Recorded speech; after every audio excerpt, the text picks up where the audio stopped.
Oi, gente, meu nome é Luísa. Essa vai ser a primeira resenha do meu canal.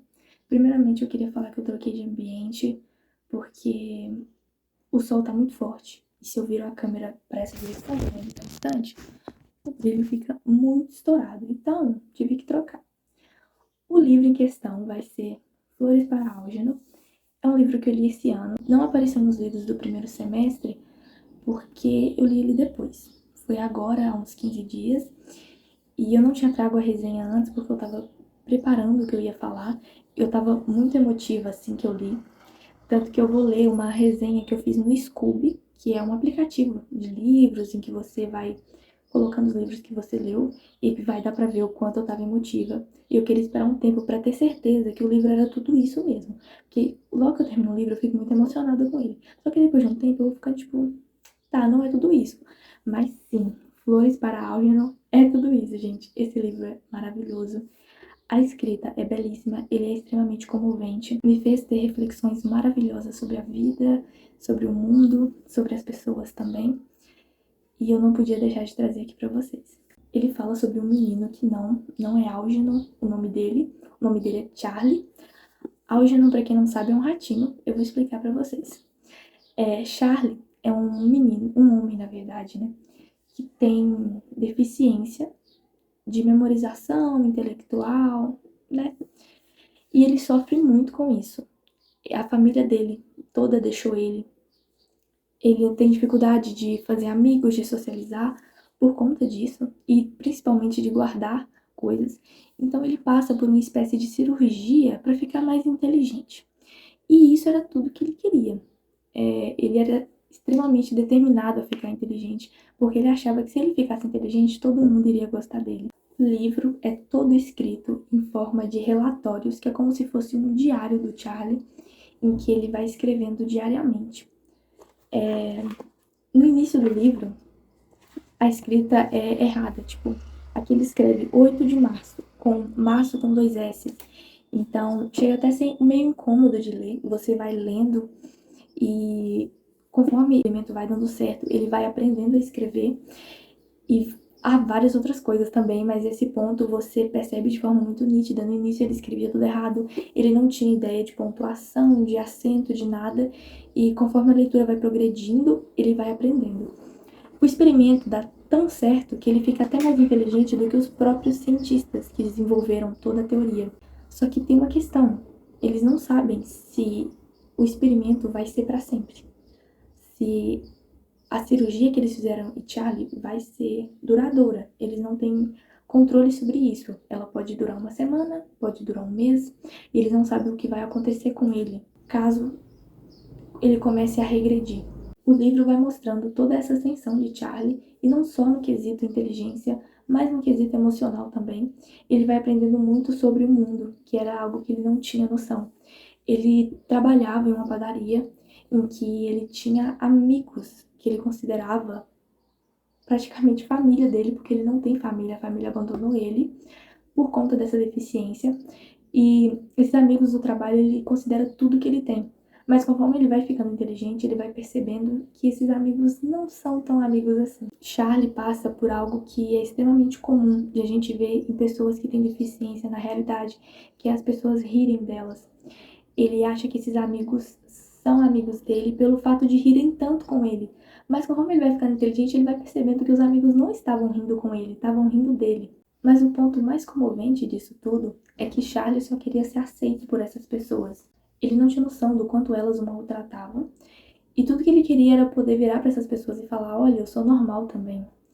Mas conforme ele vai ficando mais inteligente, essas pessoas vão se afastando mais dele e começando a odiar ele.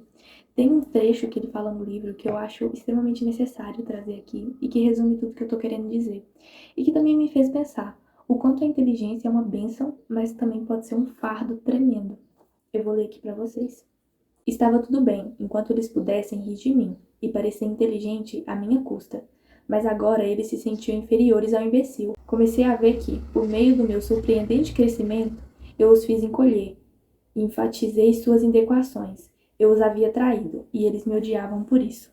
E por incrível que pareça, mesmo agora Charlie tendo tudo que ele queria, que era finalmente poder ser uma pessoa normal, ser inteligente como as outras pessoas, ele não estava feliz.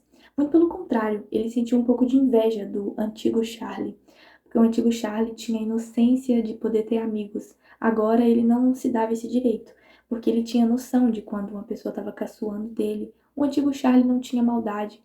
Então, logicamente, ele não tinha necessidade de se afastar das pessoas, de brigas e tudo mais. E a cada vez que ele vai ficando mais inteligente, ele também vai ficando mais amargurado, uma pessoa mais arrogante, gananciosa e sem ninguém ao lado dele.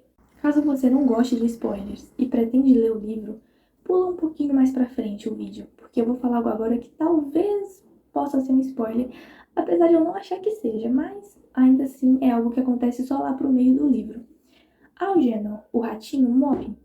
Eu acho bem óbvio isso, porque, né, o nome do livro é Flores para Algernon, então assim, né, o ratinho morre e Charlie se dá conta de que a inteligência dele talvez não seja para sempre. E como ele fica mais inteligente do que os próprios cientistas, ele começa a dar a vida para fazer com que ele continue inteligente e não morra, ou seja lá qual é o efeito colateral que vá dar nele, né? Porque ele não tem realmente noção nenhuma.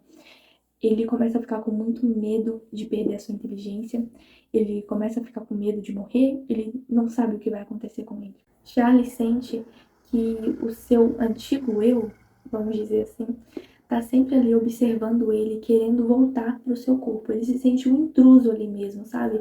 Tanto que nos relatórios, quando ele vai falar do passado, ele não se refere como primeira pessoa, ele sempre fala Charlie, Charlie, porque ele realmente se sente um intruso ali.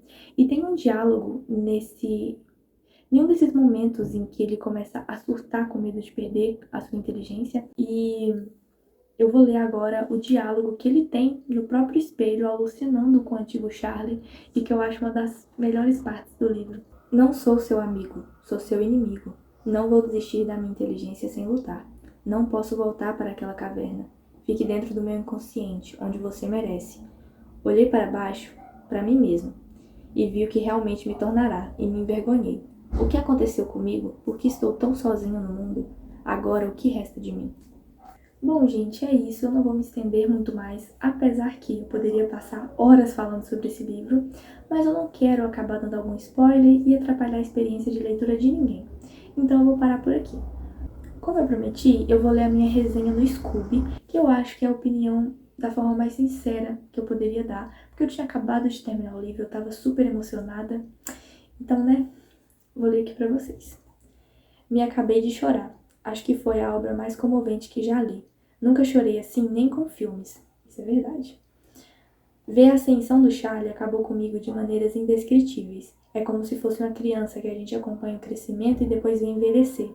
A inocência dele, a falta que ele sentia de afeto, a importância do contato humano, a decepção de perceber que o que ele mais queria, ter amigos e família, não viria com a inteligência. Eu amei esse livro com todo o meu coração. Ele é um daqueles livros inesquecíveis, sem dúvidas. Bom, gente, é isso. Flores para Algernon é realmente brilhante e um daqueles livros inesquecíveis que muda a sua visão sobre o mundo e sobre as pessoas. Eu espero que vocês tenham gostado. Até o próximo vídeo.